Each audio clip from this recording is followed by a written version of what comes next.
علیکم ورحمۃ اللہ وبرکاتہ۔ او لیول 5 آج ہم نے جو ہے اپنی آن لائن کلاس کے اندر یہ الفاظ متضاد تھے۔ الفاظ متضاد کی میں نے آپ کو تعریف سمجھائی اور بتایا کہ الفاظ متضاد کیا ہوتے ہیں، ٹھیک ہے۔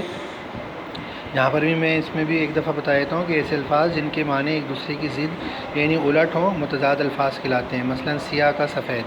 اور پھر یہ آپ کو میں نے جو ہے وہ ہوم ورک دیا تھا، یہ آپ نے جو ہے وہ کرنا تھا۔ یہ یہاں پر لکھا ہوا ہے، یہ تو سامنے ہی اس کے معنی بھی لکھے ہوئے، مطلب متضاد بھی لکھے ہوئے، جیسے الٹا سیدھا، اصلی نقلی، نرم سخت، ناکامی کامیابی، تازہ باسی توحید، شرک دوست دشمن، اونچا نیچا، جنگ امن، اقرار انکار، آزاد غلام، اندھیرا اجالا۔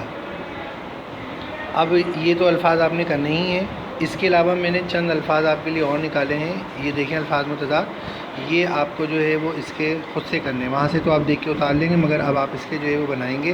جیسے نفرت ہے، نور ہے، شیریں، سیاہ، عروج، آغاز، غریب، کثرت، پستی، ابتدا، نیک، قلیل، فنا، جنگ اور حق۔ یہ 15 الفاظ ہیں، ان کے آپ نے جو ہے وہ الفاظ متضاد جو ہے وہ بنانے ہیں، ٹھیک ہے۔ یہ آپ کا ہوم ورک ہے اور یہ آپ کو جو ہے اپنی کاپی میں اتارنا ہے۔ اس طریقے سے جو یہ چیپٹر ہمارا پورا ہو جائے گا۔ یہ جو نعت تھی، نعت کا جو ہمارا نظم نعت تھی، اس کا جو ہے وہ سارا کام آج جو ہے وہ مکمل ہو جائے گا، کمپلیٹ ہو جائے گا، ٹھیک ہے۔ پھر ہم جو ہے مزید آگے گرامر کا کام کریں گے، ٹھیک ہے۔ تو امید ہے آپ کی سمجھ میں یہ بات آ گئی ہوگی اور آپ اس کام کو جو ہے وہ اتار لیں گے، صحیح ہے۔ السلام علیکم ورحمۃ اللہ وبرکاتہ۔